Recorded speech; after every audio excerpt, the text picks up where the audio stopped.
बिहार की राजनीति में इस वक्त एक ऐसी खबर सामने आई है जिसने पूरे राजनीतिक गलियारों में हलचल मचा दी है। बिहार के मुख्यमंत्री नीतीश कुमार ने एक पत्र लिखकर जनता से अपील की है और इस पत्र में उन्होंने ऐसी बात कह दी है, अब पूरे बिहार में चर्चा तेज हो गई है। क्या नीतीश कुमार मुख्यमंत्री की कुर्सी छोड़ने की तैयारी कर रहे हैं? क्या ये अब राज्यसभा जाने वाले हैं? और अगर ऐसा होता है तो बिहार का अगला मुख्यमंत्री कौन होगा? इस सवाल को लेकर एनडीए गठबंधन के अंदर भी हलचल तेज हो गई है। आज की इस खास रिपोर्ट में हम आपको बताएंगे नीतीश कुमार ने अपने पत्र में क्या लिखा, राज्यसभा जाने की चर्चा क्यों शुरू हुई और एनडीए के अंदर क्या चल रहा है।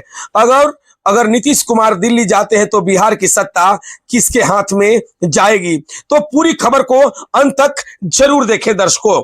मैं बता दूं, दरअसल मुख्यमंत्री नीतीश कुमार ने एक भावनात्मक संदेश में लिखा है, पिछले 2 दशक से अभी भी अधिक समय अपने आप ने अपना विश्वास और समर्थन मेरे साथ बनाए रखा है। प्रिय बिहार वासियों, आपके इसी भरोसे की ताकत ने हमें बिहार की सेवा पूरी निष्ठा से की है। और उन्होंने आगे लिखा है, मेरे मन से, गुरु से, इच्छा से कभी ऐसा बिहार का विधानमंडल के दोनों सदनों के साथ संसद के भी दोनों सदनों का सदस्य बनूं और इस क्रम में इस बार हो रहे चुनाव में राज्यसभा का सदस्य बनना चाहता हूं। यही वह लाइन है जिसने पूरे बिहार की राजनीति में हलचल मचा दी है। जैसे ही यह संदेश सामने आया, राजनीतिक गलियारों में चर्चा शुरू हो गई है। क्या नीतीश कुमार अब दिल्ली की राजनीति में जाने की तैयारी कर रहे हैं? क्योंकि अगर मुख्यमंत्री राज्यसभा जाते हैं तो इसका सीधा मतलब होगा कि बिहार के सत्ता में बड़ा बदलाव हो सकता है और वही वजह है कि एनडीए गठबंधन के अंदर भी चर्चाएं तेज हो गई है। सूत्रों के मुताबिक एनडीए के अंदर अब यह सवाल उठने लगा है, अगर नीतीश कुमार राज्यसभा जाते हैं तो बिहार का अगला मुख्यमंत्री कौन होगा?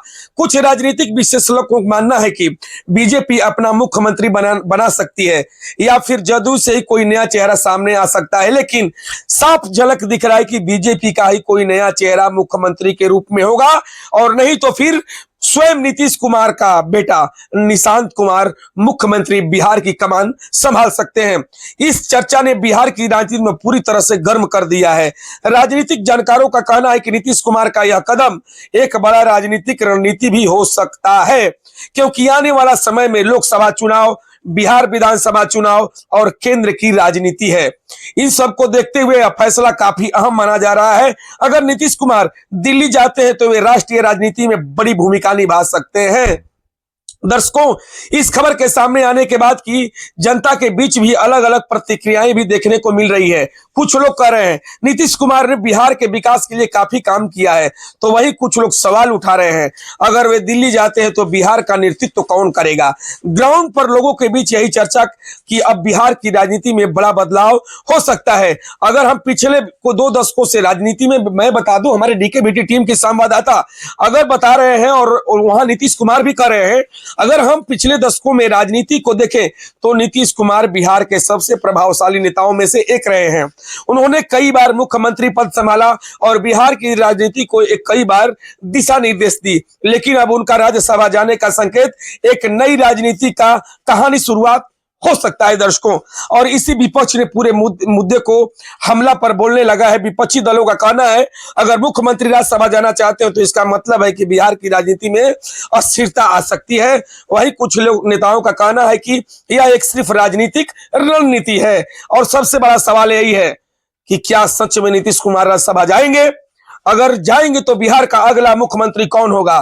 क्या बीजेपी नेतृत्व संभालेगी? क्या जनता दल यूनाइटेड से ही कोई नया चेहरा सामने आएगा? इन सवालों को जवाब आने वाले दिनों में मिलेंगे, लेकिन इतना तय है कि बिहार की राजनीति में इस वक्त एक नया मोड़ आ गया है। फिलहाल नीतीश कुमार ने जनता को भरोसा दिलाया है कि उनका रिश्ता बिहार की जनता के साथ हमेशा बना रहेगा और बिहार के विकास के लिए उनका संकल्प भी जारी रहेगा, लेकिन राजनीति में कब क्या हो जाए यह कहना मुश्किल है। इस पूरे मामले में पर आपकी क्या राय है? क्या नीतीश कुमार को राज्यसभा जाना चाहिए या उन्हें बिहार की कमान संभालते रहना चाहिए? आप दर्शकों जरूर कमेंट में बताएंगे। बिहार के मुख्यमंत्री नीतीश कुमार का, मैं दर्शकों में बता दूं, बिहार के मुख्यमंत्री नीतीश कुमार का जो है आज उनकी राज्यसभा में पत्र स्वीकार कर लिया गया है। और जो मैं बता दूं कि पत्र जो स्वीकार करते हुए उनके साथ में गृह मंत्री अमित शाह, नित्यानंद राय, सम्राट चौधरी एवं इत्यादि बड़े बड़े पैमाने पर जदयू और भारतीय जनता पार्टी के नेता मौजूद रहे हैं। मैं बता दूं कि उनका इस्तीफा भी स्वीकार हो रहा है और कुछ ही क्षणों में उनका इस्तीफा स्वीकार हो जाएगा। यानी कि बिहार के अब नए मुख्यमंत्री के रूप में कोई नया चेहरे देखने के लिए मिलेगा और बिहार के मुख्यमंत्री नीतीश कुमार राज्यसभा जाने के लिए आज जो है अपना आवेदन दिए और आवेदन उनका स्वीकार कर लिया गया है। सूत्रों के मुताबिक DKVT न्यूज को प्राप्त हुई है। तक से खबर में इतना ही। बने रहिए हमारे साथ, देखते रहिए दैनिक कड़क बिहार टाइम्स, निर्भीक और निष्पक्ष, देश की धड़कन और जनता की आवाज।